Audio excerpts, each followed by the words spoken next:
Saudara polisi menyebut kematian 4 jenazah mengering di Kalideres bukan karena kelaparan. Dugaan-dugaan apa saja yang perlu ditelusuri polisi untuk memastikan motif penyebab kematian korban. Kita berbincang dengan mantan Kapolda Jawa Barat Irjen Purnawirawan Anton Carlian. Pak Anton, selamat malam. Selamat malam, Mbak Livia. Kita juga Salam akan sehat. Salam sehat, Pak. Kita juga akan sapa pakar hukum pidana Jamin Ginting. Pak Jamin, apa kabar, Pak? Baik, Sylvia, selamat malam Kompas TV dan pemirsa. Oke, saya ke Pak Anton dulu ya, Pak Jamin. Pak Anton, kalau analisa Anda soal kasus ini seperti apa, Pak? Nampaknya sulit untuk diungkap sampai sekarang, motifnya apa? Memang kita melihat bahwa kasus ini cukup misterius ya. Cukup misterius karena dari olah TKP pertama, karena tetap kita berawal dari olah TKP. Olah TKP, jalan keluar masuk pun juga ini tidak jelas. Kalau ada jalan keluar masuk berarti ada orang yang masuk. Ini kemungkinan tidak ada orang yang masuk. Kemarin salah satu analisis adalah ada yang bilang mumifikasi. Karena diketemukannya ada kapur barus, ada lilin, ada bedak, dan lain-lain. Itu karena mungkin ini zat-zat sebagai zat pengawet mayat. Ada juga Pak Adrianus Malela mengatakan itu apokalistik katanya. Apokalistik itu satu aliran tertentu yang memang punya paham tertentu yang memang pernah ditemukan baik di Amerika maupun di Mesir, bunuh diri. Nah, di sini jadi kita menganalisis apakah ini bunuh diri, apakah ini dibunuh, apakah ini memang sekte tertentu. Nah, untuk menentukan sekte tertentu, ya kebetulan ini korban ini adalah suku Tiongyin. Nah, salah satu ini kenapa tertutup? Kita pun juga mungkin harus mendalami etnoforensik. Apa itu, Pak? Etnoforensik itu yaitu bagaimana kebiasaan dari suku tersebut. Suku tersebut adalah suku Tionghoa.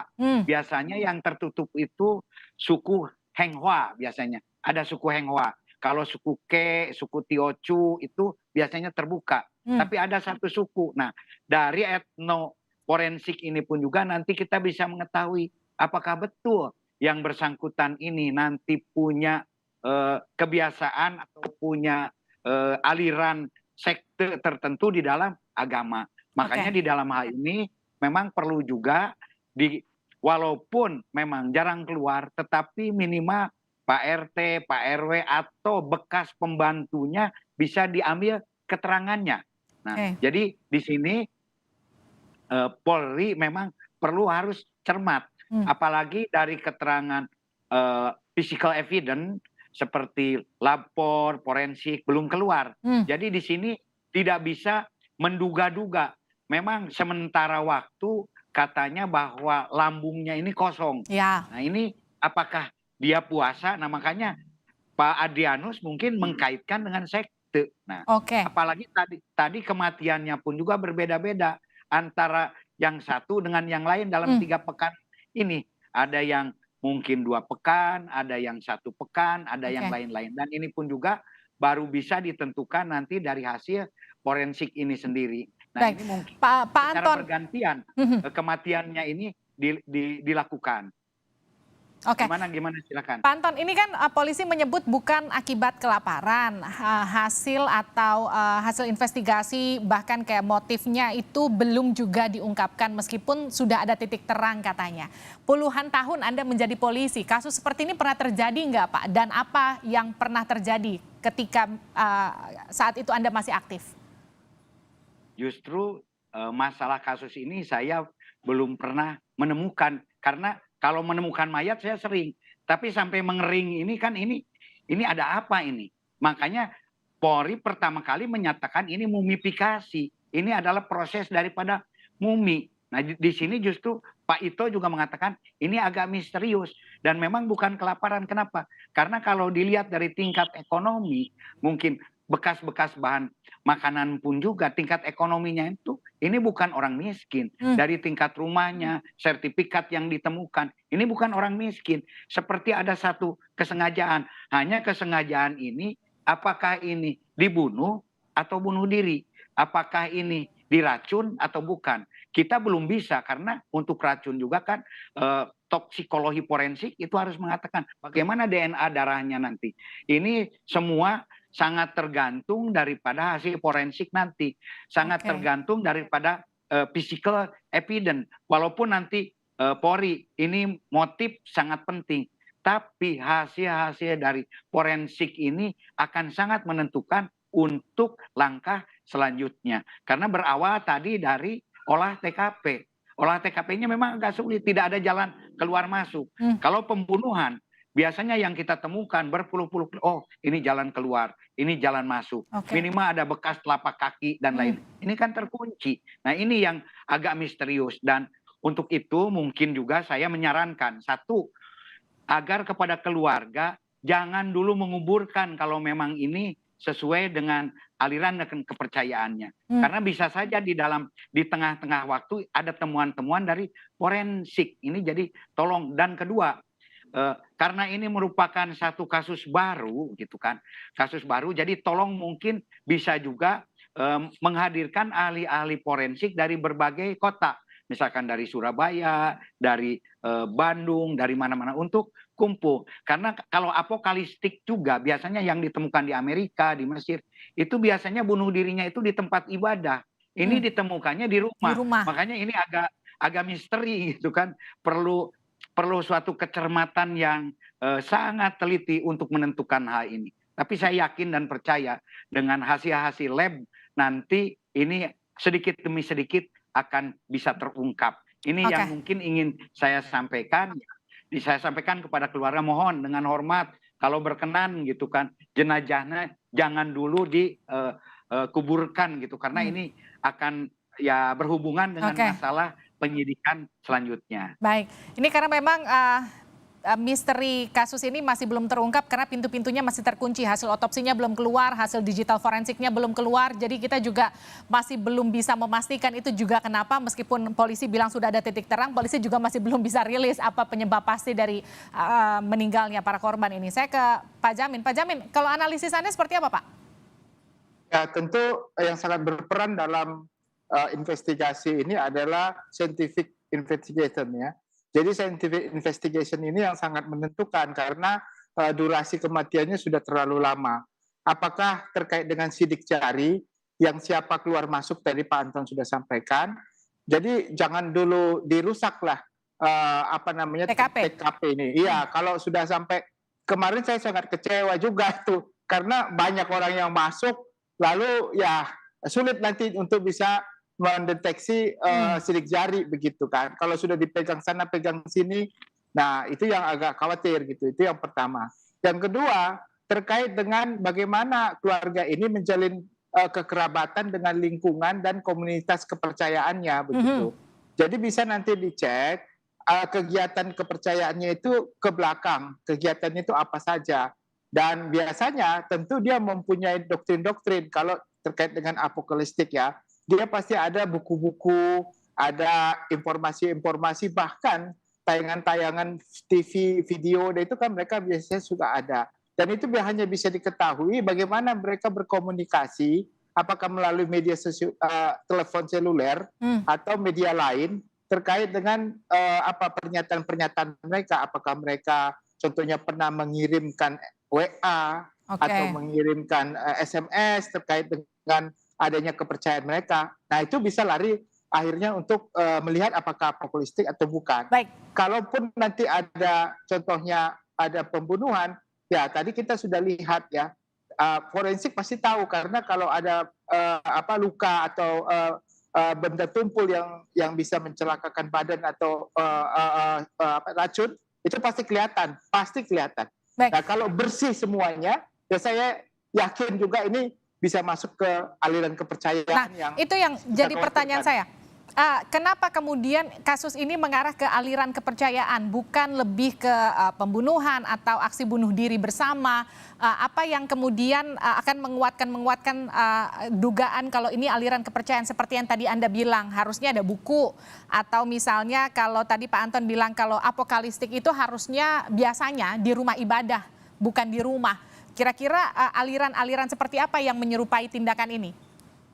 Saya kira begini, konsep pembunuhan secara massal atau pembunuhan secara berkeluarga karena mempercayai suatu keyakinan itu kan banyak juga terjadi di mana-mana ya, di negara lain juga ada begitu. Nah, ini kan unik di Indonesia. Kalau sampai benar itu seperti itu ya, kalau benar ini kan unik, kan takutnya ini menjadi gejala sosial yang dikhawatirkan. Bisa jadi contohnya ini merupakan suatu perbuatan yang dilakukan oleh satu keluarga, bisa saja nanti terjadi kepada keluarga-keluarga lain. Nah, itulah yang harus diantisipasi begitu bagi kepolisian.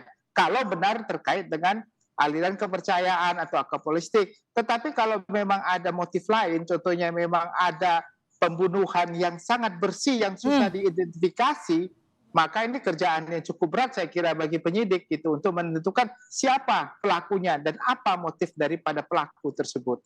Nah, ini yang sangat berat saya kira karena buktinya sudah banyak yang masuk ya, artinya sidik jari juga sudah sulit. Paling korbannya saja sama tadi ada beberapa dokumen bukti-bukti lain seperti lilin, kapur barus dan bla-blanya itu ya.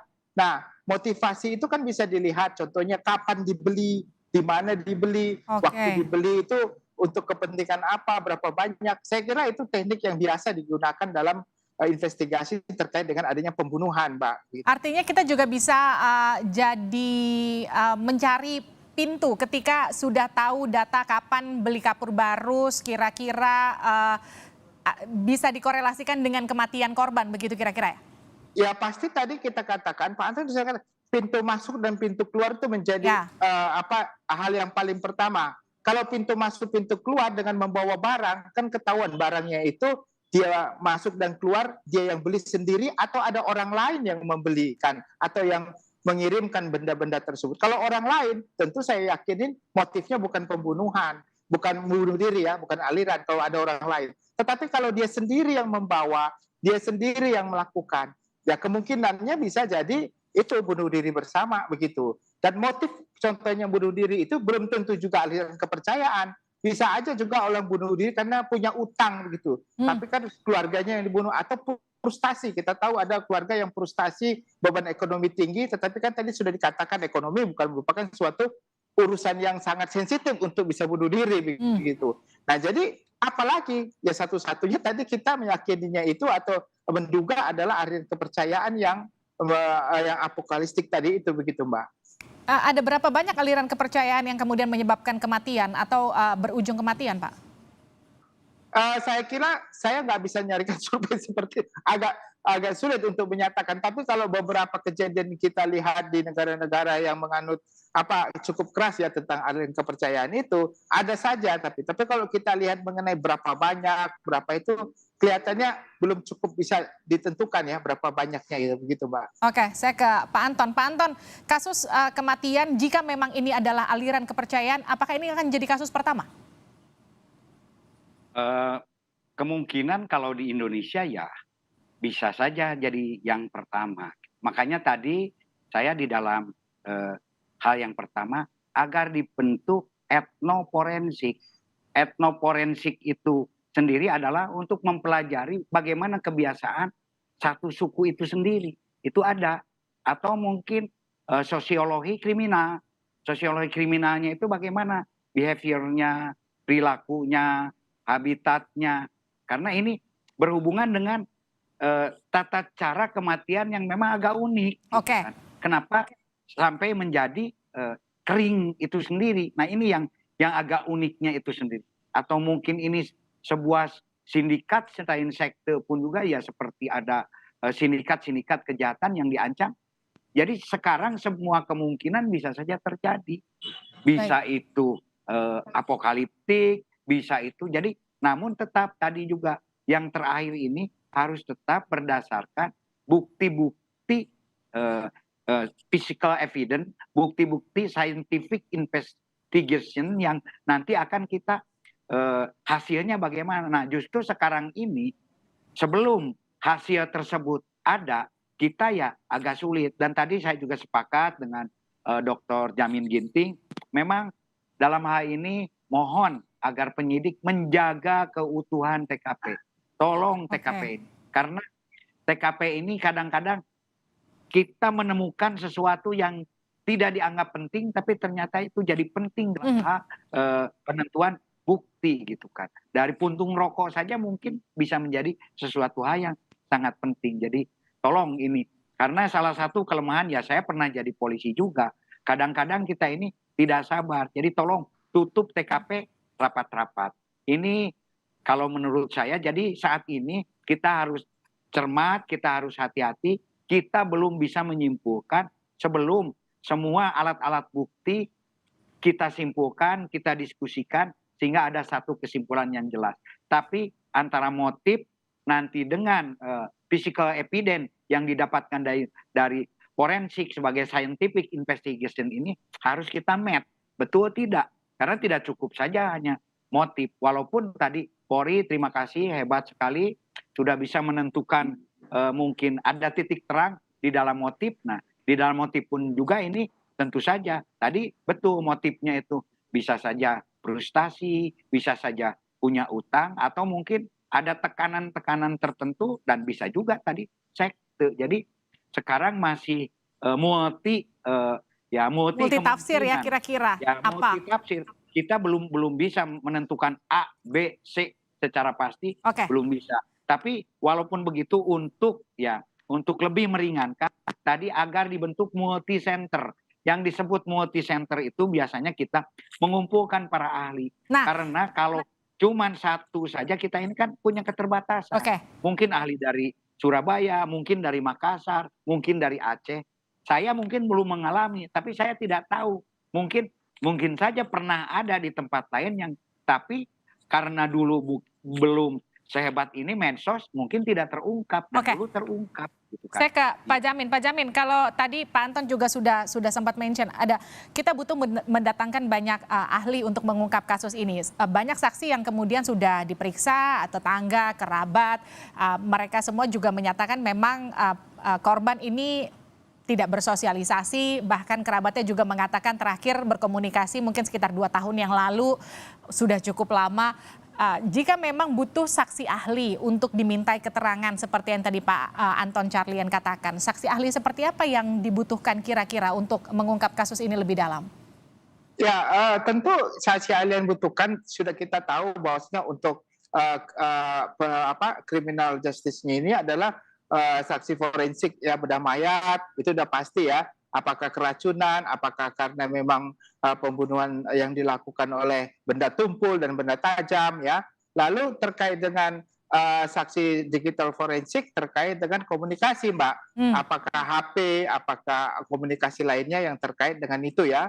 Lalu terkait dengan budaya tadi yang etnoforensik tadi. Ya, etnoforensik tentu dihadirkan ahli sosiologi, kriminal sosiologi ya, kriminal sosiologi yang mengetahui budaya-budaya yang kecenderungannya menganut aliran kepercayaan yang melakukan pembunuhan. Tetapi forensik ini saya kira belakangan aja. Saya lebih cenderung Barreskrim ataupun juga Polda Metro memiliki teknik yang khusus ya untuk bisa mengetahui nanti kalau memang tidak ada bukti apapun mengarah kepada adanya motif dibunuh ya, atau bunuh diri karena suatu sebab lain, kalau aliran tidak ditemukan, maka barulah masuk nanti kriminal ahli tadi yang menyatakan apakah ini ada kecenderungan karena suatu aliran tertentu. Saya kira aliran tertentu itu kita jangan jadikan dasar utama, tetapi yang utama adalah kemungkinan ada dilakukan pembunuhan oleh pihak lain. Itu yang harus dalam pikiran penyidik yang pertama. Kalau tidak bisa dibuktikan, baru kedua, adanya bunuh diri karena suatu sebab-sebab lain, ekonomi kah, tekanan enggak. Baru nanti yang terakhir masuk kepada pemikiran adanya aliran atau apokaliptik. Saya itu terakhir, tapi jangan didominasi dengan yang pertama. Nanti kalau yang pertama kasus ini langsung ditutup, ya ternyata ada orang yang paling bertanggung jawab tidak ditemukan begitu. Oke, artinya mindsetnya itu yang pertama kali harus agar lebih memudahkan kasus ini terungkap, berpikir kalau ini adalah kasus pembunuhan begitu kira-kira Pak Jamin. Tapi ya, kalau tadi menurut saya begitu. Faktanya kan TKP-nya sudah rusak. Artinya akan lebih susah bagi pihak kepolisian untuk mengungkap kira-kira apakah ada orang yang in out di TKP.